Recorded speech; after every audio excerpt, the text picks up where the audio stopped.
یہ کہانی ہے دریائے بیاس کی اور پنجاب کے تاریخی شہر قصور کے ساتھ اس کے اس گہرے پر اب جیسے کھوئے ہوئے تعلق کی۔ ہم اس سفر میں ہماری رہنمائی کے لیے امجد ظفر علی کا مضمون ہے دریائے بیاس، قصور کی کھوئی ہوئی شناخت۔ تو یہ مضمون جیسے ایک گمشدہ دریا کی بازگشت کو سننے کی کوشش ہے۔ جی، بہت خوبصورت عنوان ہے۔ تو آج ہم یہ سمجھنے کی کوشش کریں گے کہ بھئی یہ دریا قصور کے لیے کیا معنی رکھتا تھا، کیسے یہ شہر کے آپ کہہ لیں منظرنامے سے غائب ہو گیا، اور کون سے نشان آج بھی اس کی خاموش گواہی دے رہے ہیں۔ تو آئیے اس کھوج کا آغاز کرتے ہیں۔ سب سے پہلے تو یہ دریا بیاس تھا کیا؟ قصور سے اس کا کیا تعلق تھا؟ جی، بیاس صرف ایک دریا نہیں تھا، یہ پنجاب کی پہچان کا ایک بہت اہم حصہ تھا۔ اس کا آغاز ہمالیہ کے دامن میں ہماچل پردیش اور جموں کشمیر کی وہ جو اونچی وادیاں ہیں وہاں سے ہوتا ہے۔ اچھا، وہاں سے یہ تقریباً 470 کلومیٹر کا لمبا سفر طے کرتا تھا، جس میں یہ امرتسر اور جالندھر جیسے شہروں کے پاس سے گزرتا، زمین کو سیراب کرتا، زندگی کو جیسے پروان چڑھاتا تھا۔ اور اس کا سفر آخر کار فیروز پور کے قریب ہری کے پتن نامی مقام پر دریائے ستلج میں ضم ہو کر ختم ہوتا تھا۔ اور قصور شہر کے لیے تو بیاس کی اہمیت اور بھی خاص تھی۔ تاریخی طور پر یہ شہر اسی دریا کے کنارے آباد ہوا تھا۔ جی، اس کی بنیادیں، اس کی ابتدائی زندگی، سب کچھ اس دریا کے دم سے وابستہ تھا۔ یہ کہنا غلط نہیں ہوگا کہ قصور بیاس کے سائے میں پلا بڑھا۔ یہ تصور کرنا ہی کتنا عجیب ہے کہ ایک شہر جس کی بنیاد ایک دریا کے کنارے رکھی گئی ہو، وہ دریا ہی وہاں سے غائب ہو جائے۔ یہ کیسے ہوا؟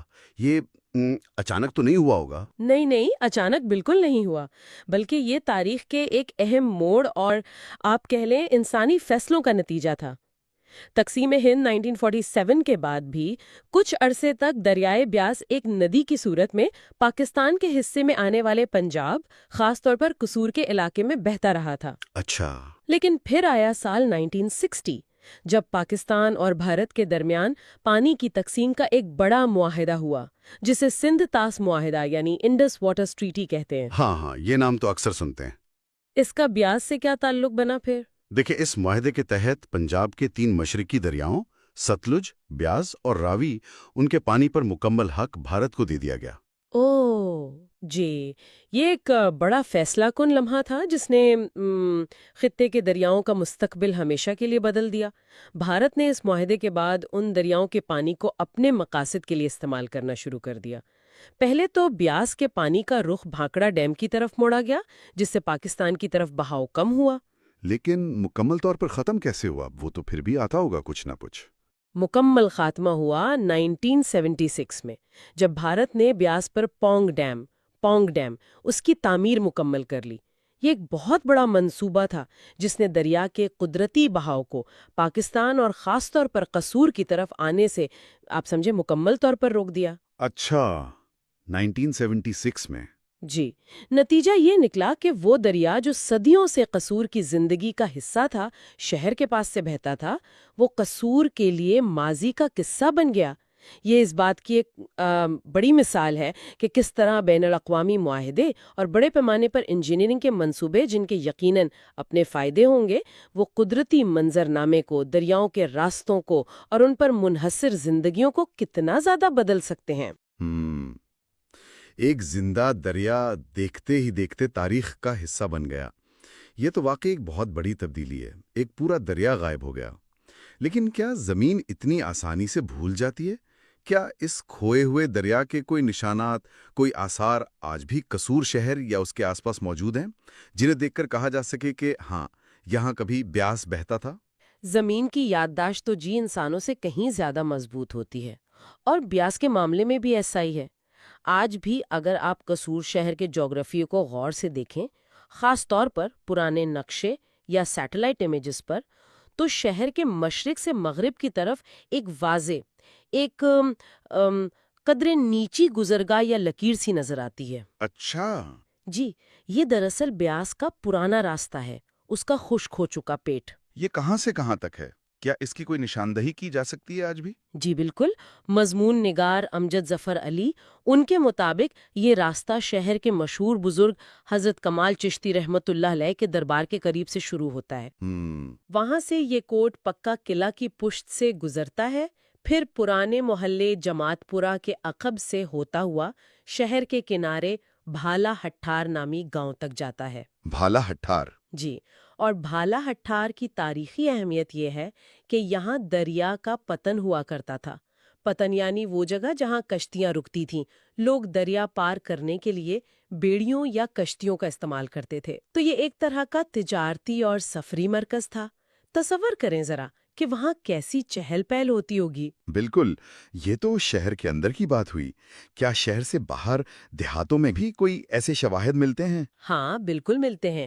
قصور کی تحصیل چونیا کا ایک گاؤں ہے چور کوٹ۔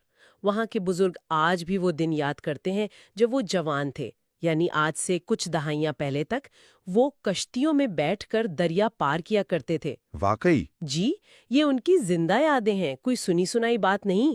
اور پھر زمین خود بولتی ہے۔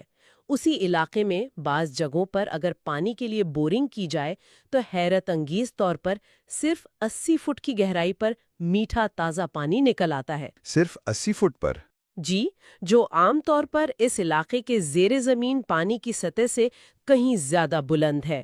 اور یہ اس بات کا پختہ ثبوت ہے کہ نیچے دریا کا قدیم راستہ موجود ہے جو اب بھی زیر زمین پانی کو محفوظ رکھے ہوئے ہے۔ اور ایک سب سے حیران کن بات جو مضمون میں بیان ہوئی تھی وہ یہ کہ آج بھی جب مانسون کی شدید بارشیں ہوتی ہیں تو ارد گرد کا سارا پانی قدرتی طور پر ڈھلوان کی وجہ سے اسی پرانی گزرگاہ میں جمع ہو کر بہنے لگتا ہے۔ اچھا۔ جی، چند دنوں کے لیے ہی صحیح، مگر وہ خشک راستہ پھر سے پانی سے بھر جاتا ہے، جیسے قدرت خود یاد دلا رہی ہو کہ یہاں کبھی ایک عظیم دریا رواں دواں تھا۔ یہ منظر تو دیکھنے والوں کے لیے ایک لمحہ فکریہ ہوتا ہوگا کہ ہم نے کیا کھو دیا۔ یہ تو بہت ہی دلچسپ بات ہے، یعنی دریا مکمل طور پر غائب نہیں ہوا، بلکہ اس کی باقیات، اس کے نشانات موجود ہیں۔ مضمون میں یہ بھی ذکر ہے کہ جب مرکزی بہاؤ ستلج کی طرف مڑ گیا تو قصور میں یہ کچھ نالوں کی شکل میں باقی رہا۔